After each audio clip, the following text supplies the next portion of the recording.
Wow, that's Stavros from the Atlas Moth next to me. We are right outside Kuma's Corner, the original Kuma's on Belmont and Francisco. We're going to eat Kuma's Burgers. We're going to talk about KUMA'S FEST happening June 27th, really about a block away from here. But before we do, I should mention Stavros from the Atlas Moth. This episode is sponsored by C&H Financial Services.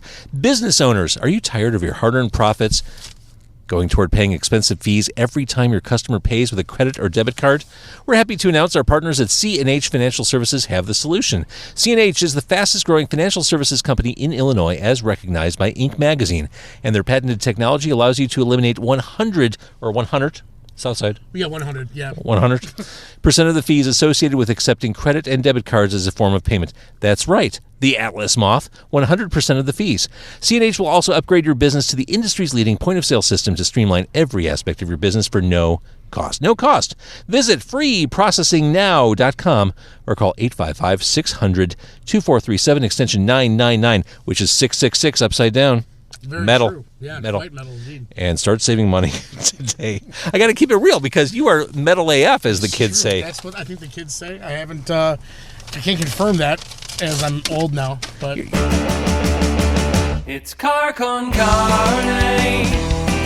Let's eat in the car. It's car con carne. And now here's the star of our show, James Van.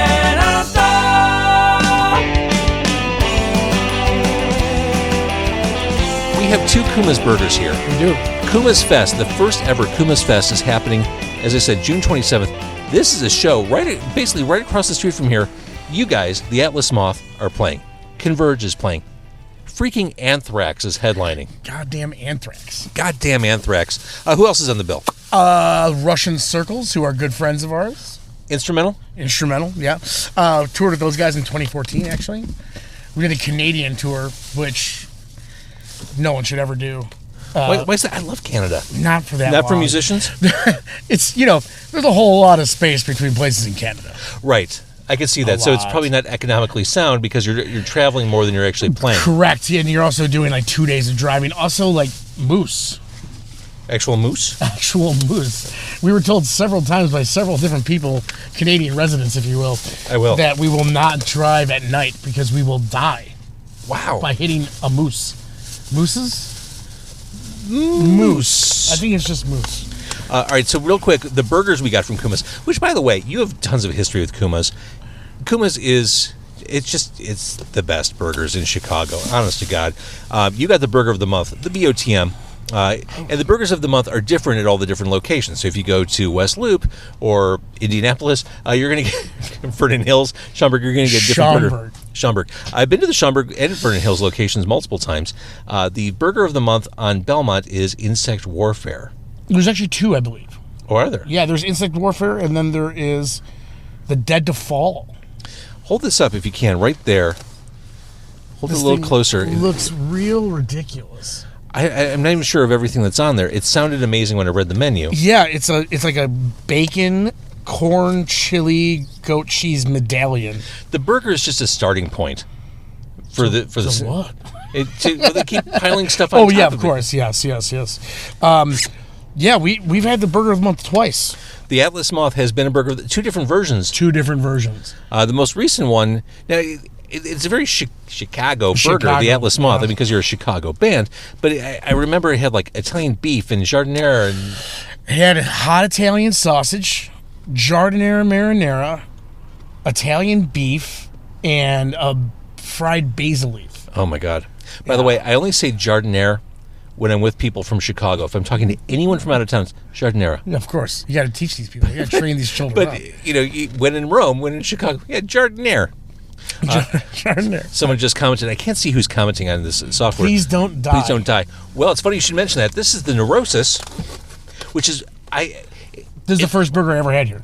This is my favorite. It's classic. It's like a mushroom Swiss. Yeah, and they're good friends of ours. The band is? Yeah. You are metal AF. That's a bold move there. I don't know what I'm doing here. I don't know what you're doing. This seems like it.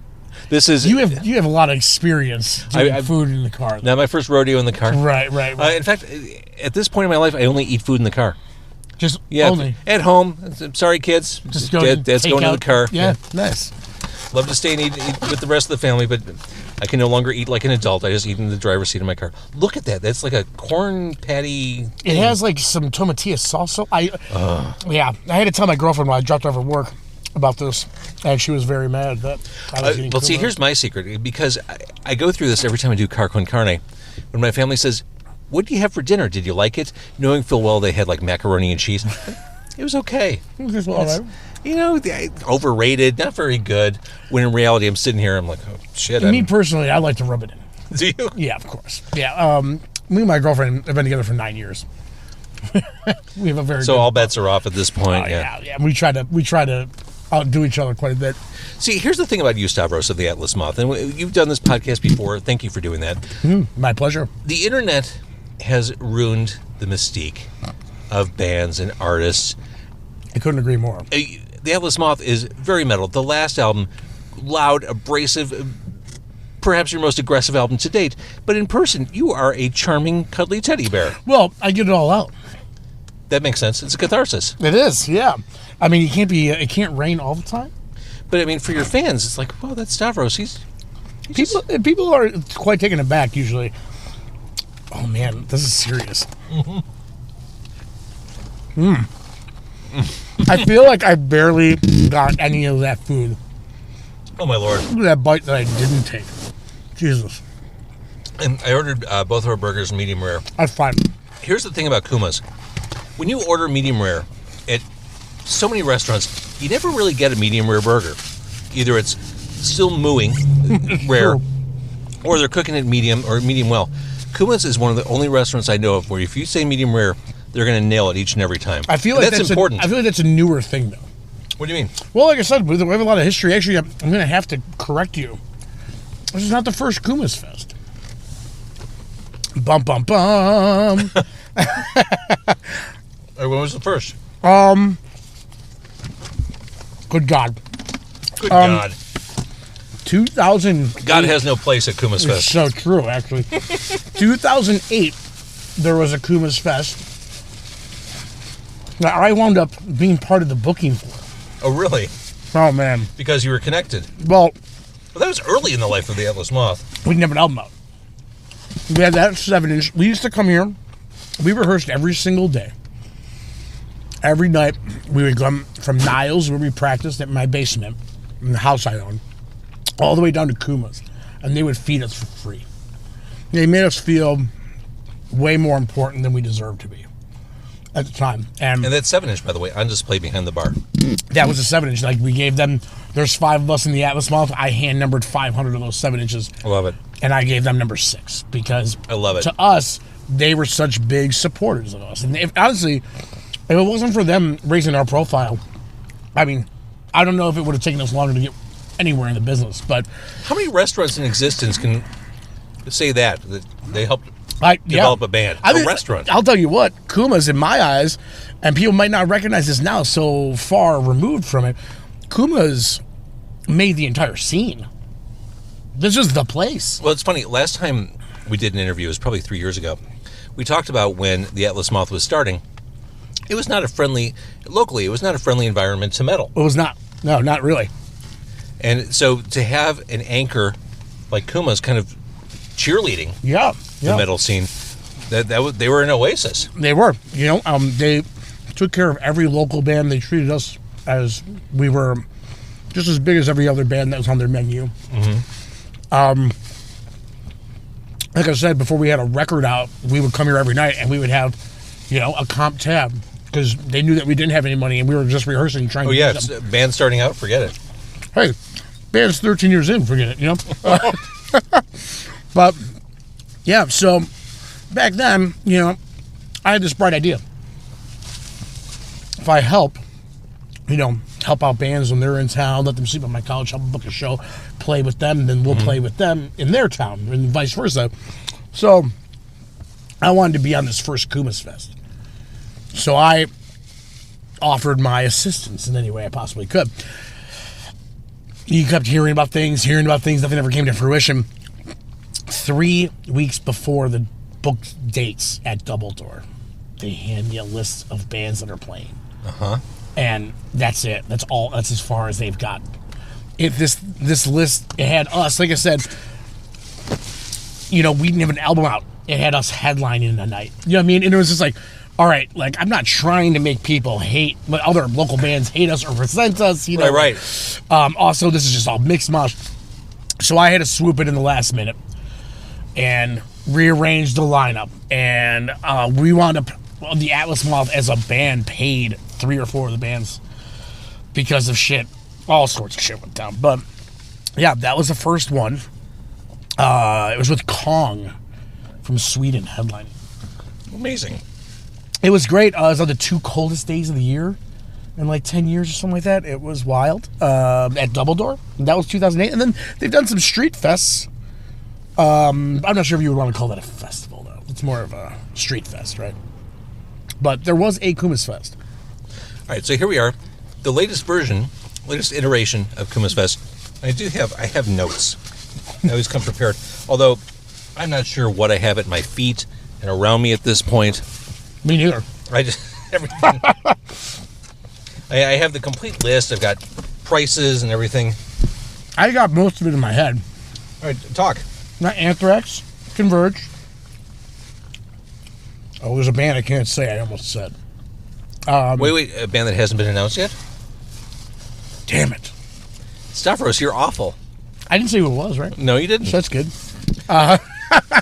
Russian Circles. Uh-huh. I feel like I'm missing a band in there. I literally dropped my notes somewhere. Hang on. Oh, there we go.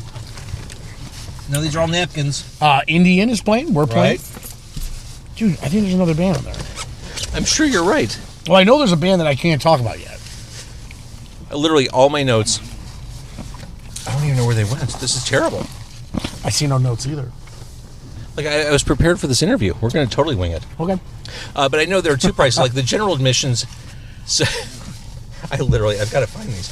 General admission, I think, is like $40. I think it's like $39. Yeah. And VIP, I think, is $99. But that gets you like swanky bathrooms. Really? Reserve section. A T-shirt. No shit. No shit. I had no idea about any of it. Yeah, so that sounds badass. I'm just there to yell into a microphone. What's that? I'm just there to yell into the microphone. I don't.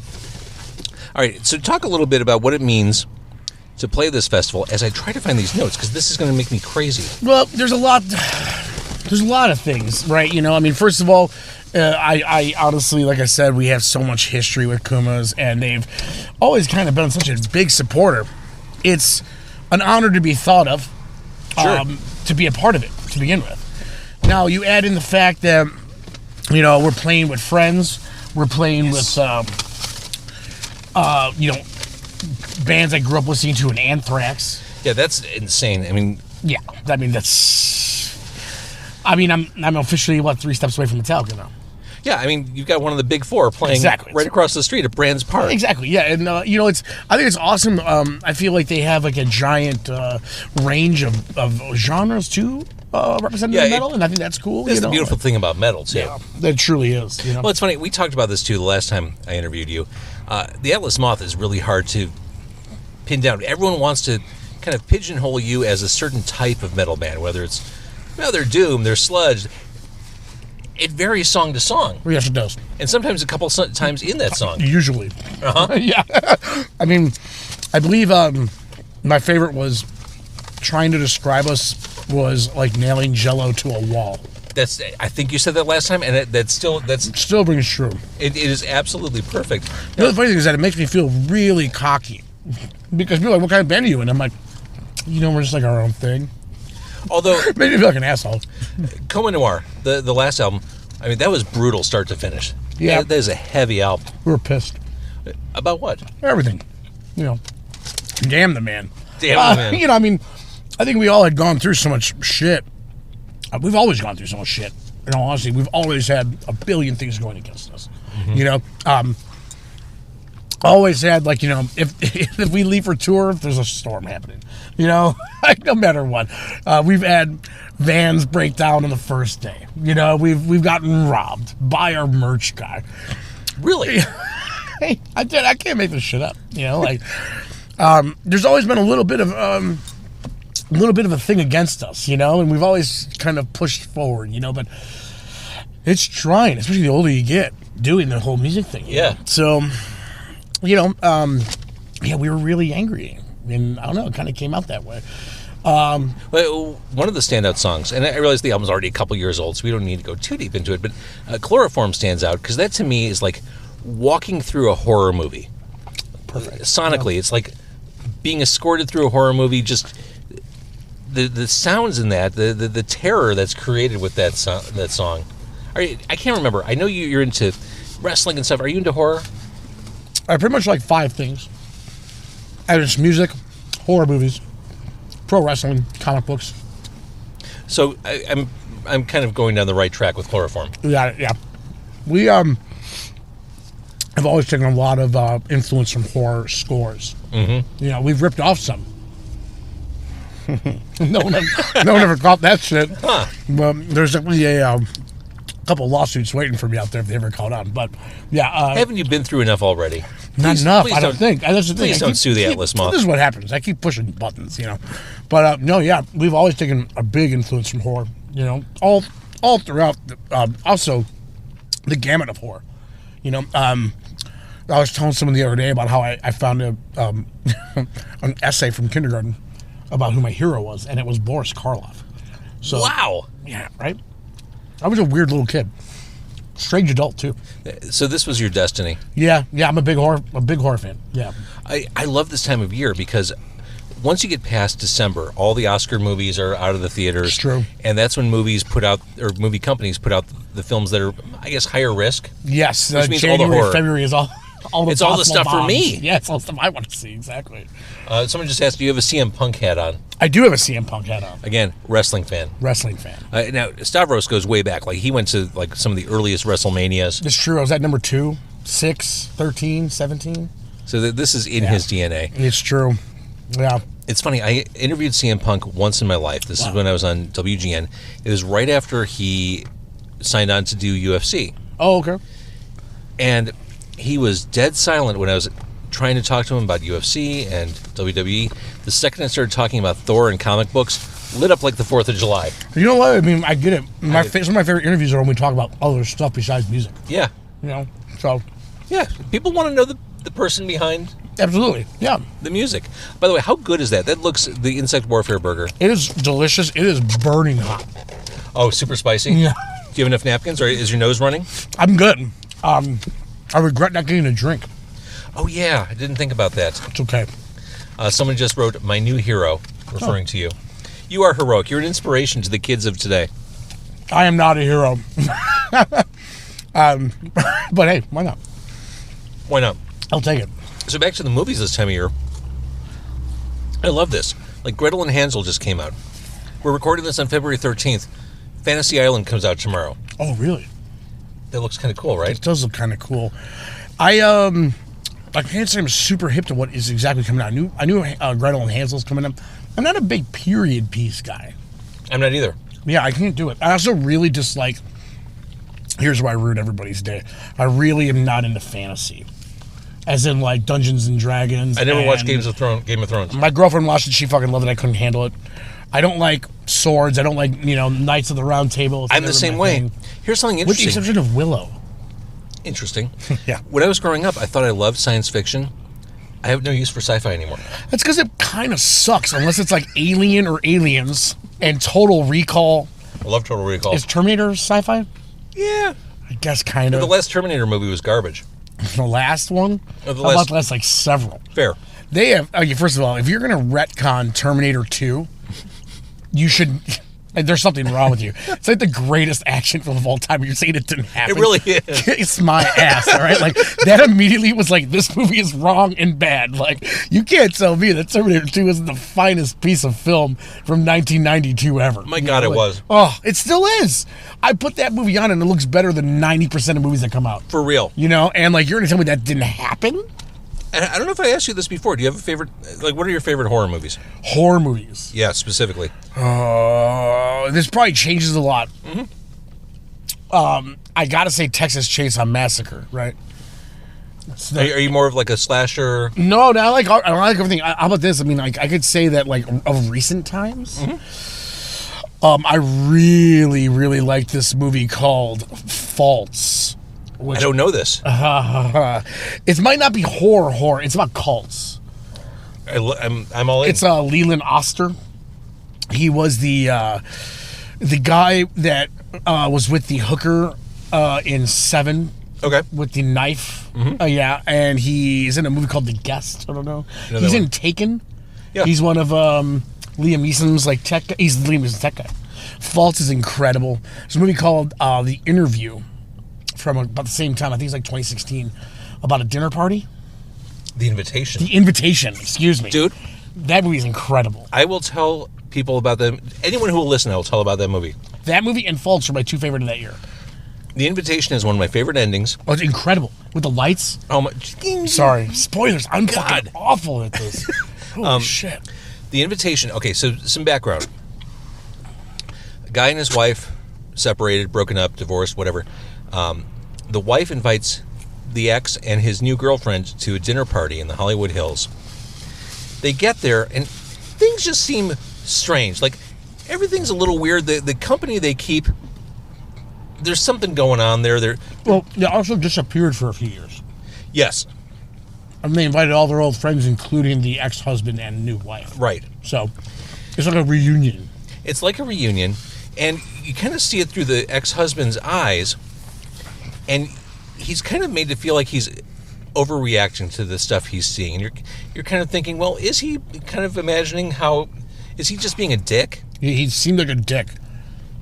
And then things...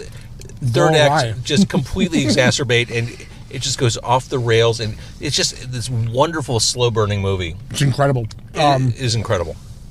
That director, I forget her name. I'm waiting for her to release something else. She had one of the sequences in Double X, which was right. Anthology. Wasn't a huge fan of that. I agree. Now, ABCs of Death.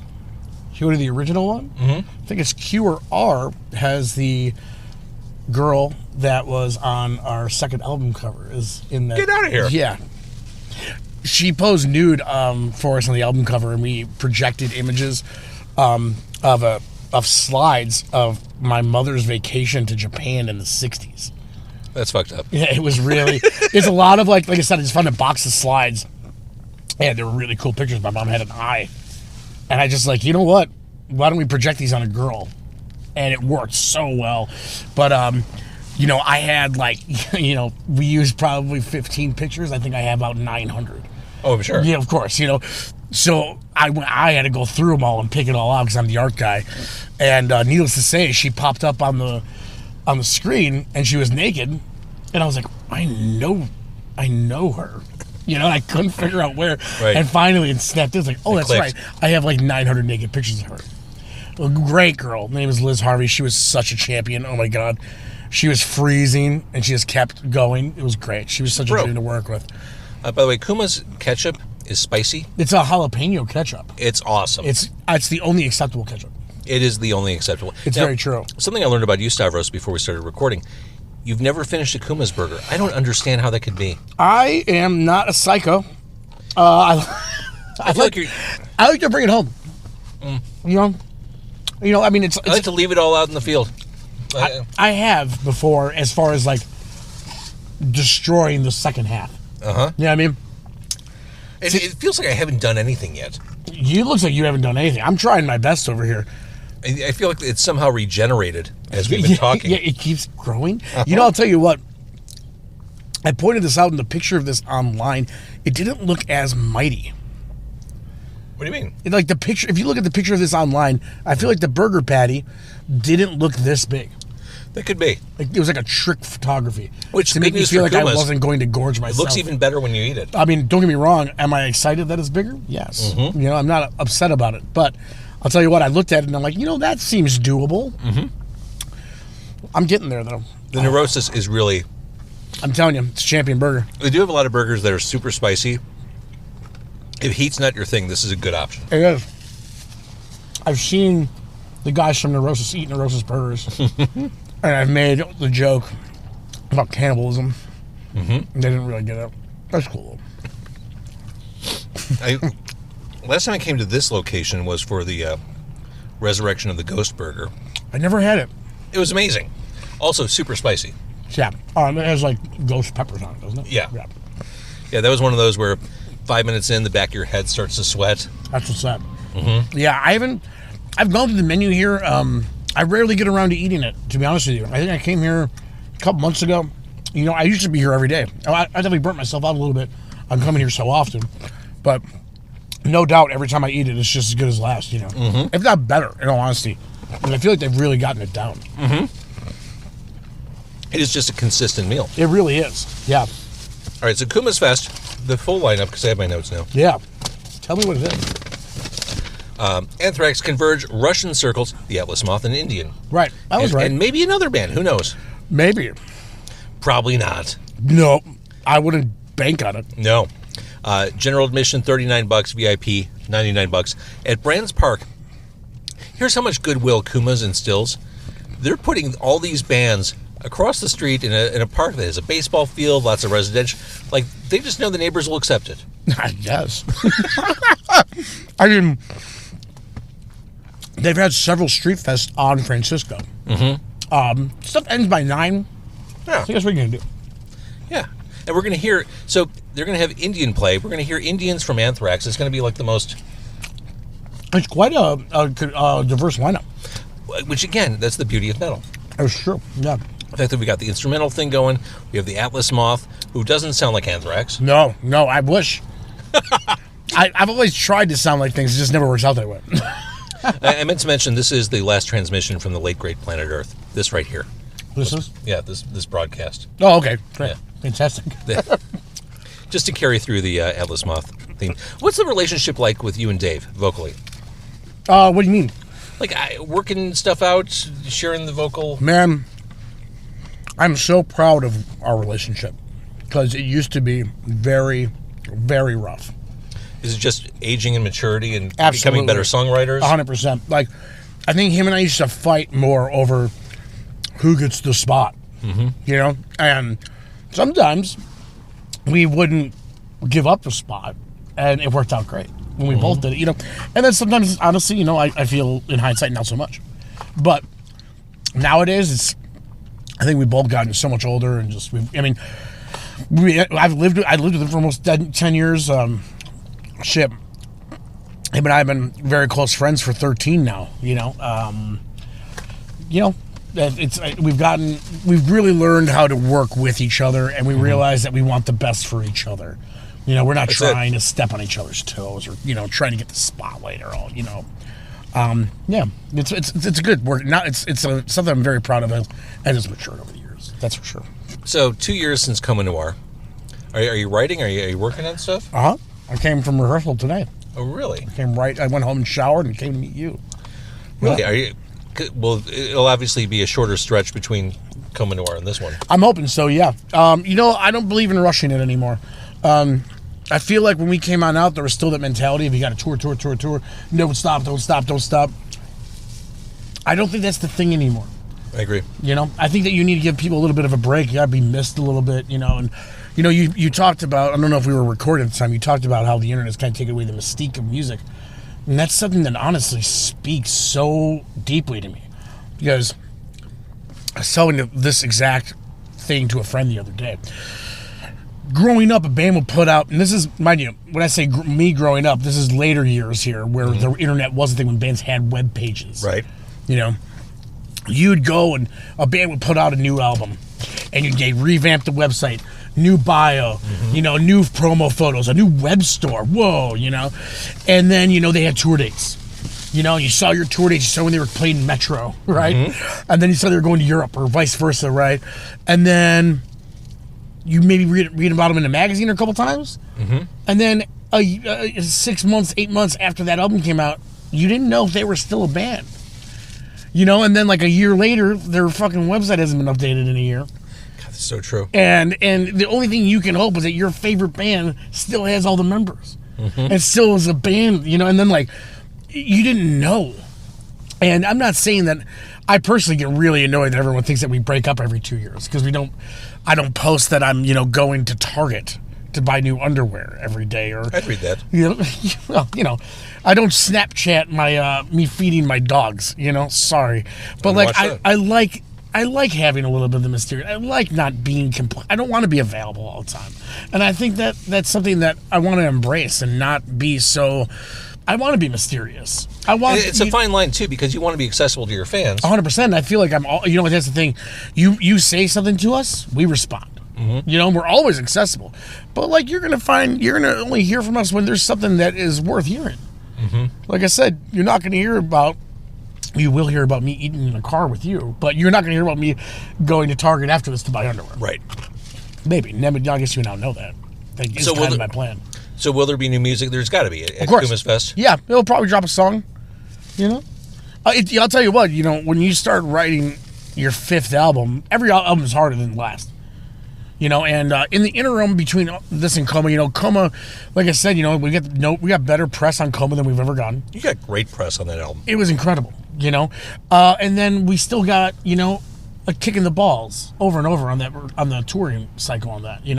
Our longtime booking agent retired from booking at the ripe old age of 32 or something. Oh, God. What an asshole. I still love him, but he was the best booking agent. We had fought to get a good booking agent. We had one, and he was too good of a guy to be a booking agent. I get that. As far as I'm concerned, because I think you have to be a real terrible human being to be a booking agent.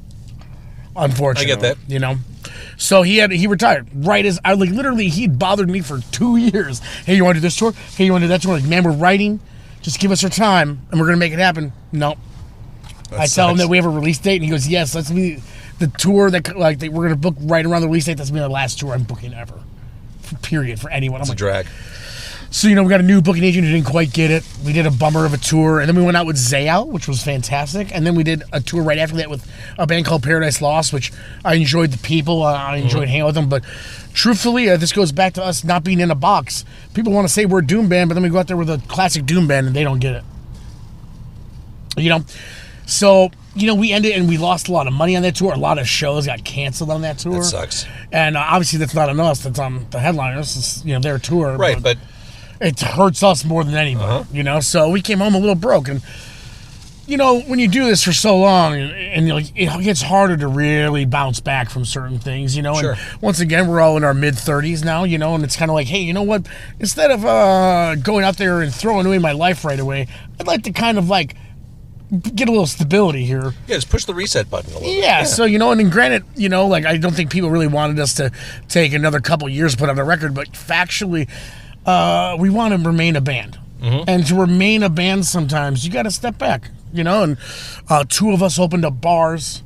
Another one opened up an online store that's doing really well. We all have other things in our life that we want to maintain and still continue to be the Atlas Moth. We can be the Atlas Moth for the rest of our lives. So let me get this straight. After the instability of being a touring metal band, you opted for the stability of opening up a bar. That's a good point. I won't get into my business arrangements, although it's a fairly foolproof one. I will tell you that. And also, it's doing really well. So there's that, Dante's Tavern. Love Dante's. Yeah, so go grab a slice of pizza.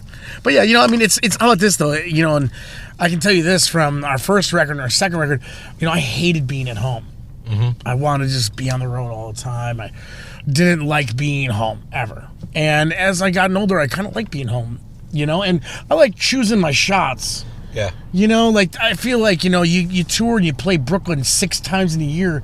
I don't care who you are. You're not drawing the same amount of people every time. Right. Especially you nowadays. reach a point of diminishing returns. 100%. You can't expect people nowadays with so many bands, so many records, so much influx of music and entertainment all at our fingertips that are all available that we can all spend such little money on. It still all adds up. It's like going to the dollar store. You think everything's going to be cheap, but at the end of the day, you're still spending $60. Absolutely. And how about this? I couldn't afford all that, so how can I expect people to afford that too? It's so true. And at a more macro level, all these big concert tours and concerts are being announced this time of year for summer. For a concert goer, you really have to be selective about what you can afford and what you go to. 100%. And so many bands get sacrificed I mean, it's unreasonable to expect people to be able to afford that kind of bank. and then you have the festivals, which just draw a bunch of people to see a band out of their element, usually. As far Unlike as metal KUMA'S goes. Fest, which is bands in their element. Well, kind of yes and no. But I'm saying, like, look at Psycho Vegas. Oh, right. There's like 60 bands on that. Some of those bands are playing at 2 in the morning. Uh-huh. You know what I mean? Like, yes, you can spend one flat rate and go and see all this in one great weekend, I'm sure. But would I rather have you come see us at Empty Bottle? Of course. Any day of the week. Any day of the week, you know? But yeah, I mean, you can't keep going back to the well so fast. All right, so new music is in the works. For It's the Atlas imminent. Moth. June 27th, you are playing along with all those other bands. Anthrax is headlining. Holy shit. Happening right here on the northwest side of Chicago. More important than any of this, who's your favorite wrestling heel of all time? Rowdy Piper. Seems like a no-brainer. Although, Yeah, right? as time marches on, I'm kind of leaning towards Chris Jericho. Chris Jericho is the greatest wrestler of all time. Interesting. He is the only one that has ever reinvented himself over and over.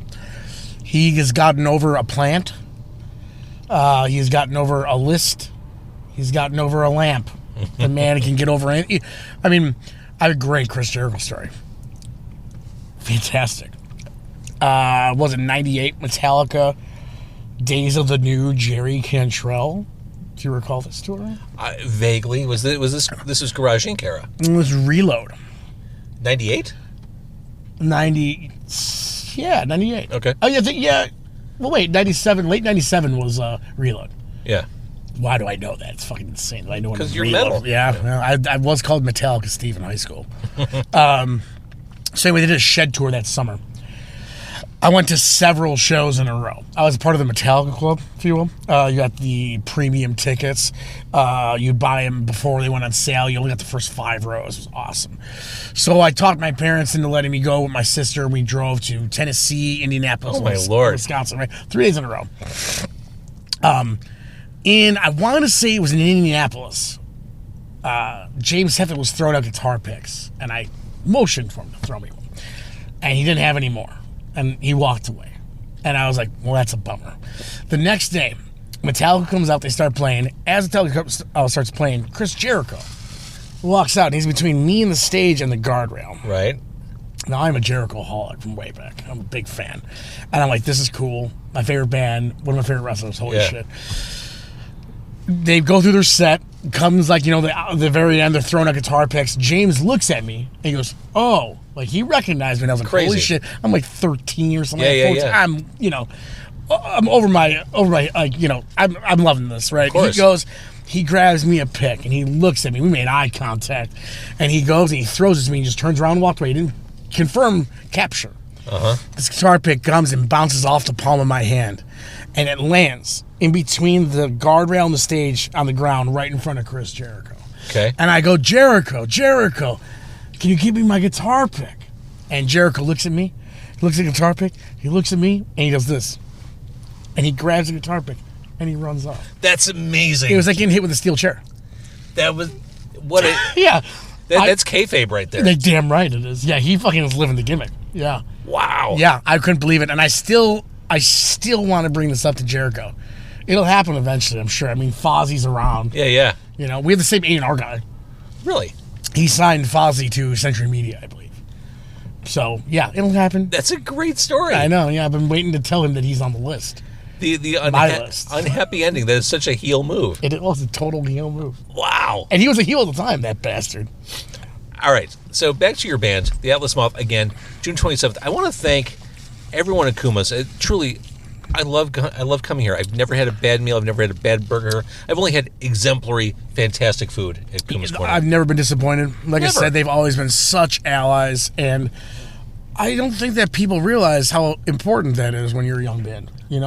They were It can't such be overstated, yeah. They were Oprah's burger of the fucking year or whatever, while they were pimping our name out in their Right. menu. That's insane if you think about it. And obviously I'm not really expecting so many returns from the Oprah crowd. Right. But, we were on that map, and it meant a lot, and it still means a lot. I mean, I love going in there and still noticing our 7-inch up there How can and you not not? covered up, Yeah. Granted, it's stuffed in the corner, but it's small. It's but there. It's there. still there. You know? All right. Love your band. We're going to see you June 27th. That's right. Making some big noise right across the street. Absolutely. Go get your tickets. The general admission, $39.99 to see all those bands. It's a long show. It's going to be a long show. You know, It's going to be a long show. There's vendors, There'll too, be I burgers. believe, right? Well, there'll be Kuma's Burgers there. One would have hoped. I think that's part of the deal. I think so. That's part of the deal. That's a great night. I mean, I didn't know that there was a VIP ticket, so you probably know more than me. Let's face facts here. because I went to the website. But here's the thing. It is cold as hell as we're recording this. Or actually not cold as hell. Let's say cold as fuck. It's cold as fuck. It's cold as fuck right now. Yeah. It's nice to think about summer. End of June, it's going to be hot. We're all going to want to cut loose. Some incredible metal bands right here on the Northwest Side. Get your tickets. We'll see you there. Thank you, Kumas. Thank you, Stavros of the Atlas Moth. Thank you for having me on again. Thank you for watching or listening or however you're consuming this podcast. And thanks also to CNH Financial Services, who sponsored this episode. That was very kind of them. All right, thank you. I'm going to turn this off now so we can finish our burgers and not feel like absolute pigs as we do it. Nice.